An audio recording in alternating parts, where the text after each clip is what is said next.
जय Hind welcome to textbook super coaching Bangla.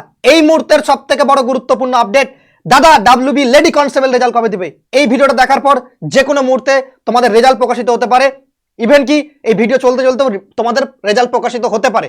Updating process রয়েছে, যদি কোনো রকম টেকনিক্যাল ইরর না হয়ে থাকে তাহলে রেজাল্ট আজকেই চলে আসবে যতদূর সম্ভাবনা আমি জানি। ঠিক আছে, এর পাশাপাশি আরেকটা কথা তোমাদের বলে দিই যে সাব ইন্সপেক্টরের অফিসিয়ালি বিজ্ঞপ্তি কেন তুলে না হলো, এটা নিয়ে অনেকে প্রশ্ন করছে, অনেকে ফোন করেছে।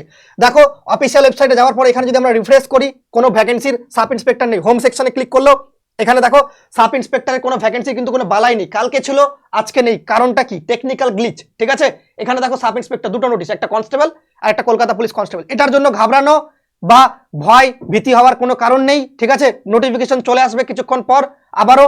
ঠিক আছে, তো কোনো অসুবিধা নেই। তাছাড়া আর একটা কথা বলে দিই, যদি কোনো রকম চেঞ্জেস হয় তাহলে সেটাও কিন্তু নোটিফিকেশনের মাধ্যমে বলা হবে। তোমরা তো অফিসিয়ালি নোটিফিকেশন দেখতে বেশি ভালোবাসো, যেহেতু বোনেরা আমার কাছে। আর তার পাশাপাশি তোমাদের আরেকটা কথা বলে দিই যে তোমাদের কোনো কিছুতে একটা ভ্যাকেন্সি বাড়তে চলেছে, ইনক্রিজ হতে চলেছে। যদি এখন ভোটের আগে না হয় তাহলে ভোটের পরও হতে পারে, এটুকু বলে রাখলাম।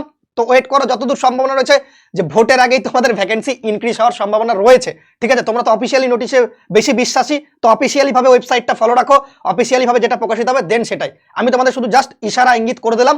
আর যা কথা হবে সব চলো ব্যাচে কথা হবে। তোমরা ভালো থেকো, সুস্থ থেকো। জয় হিন্দ, জয় ভারত, বন্দে মাতরম।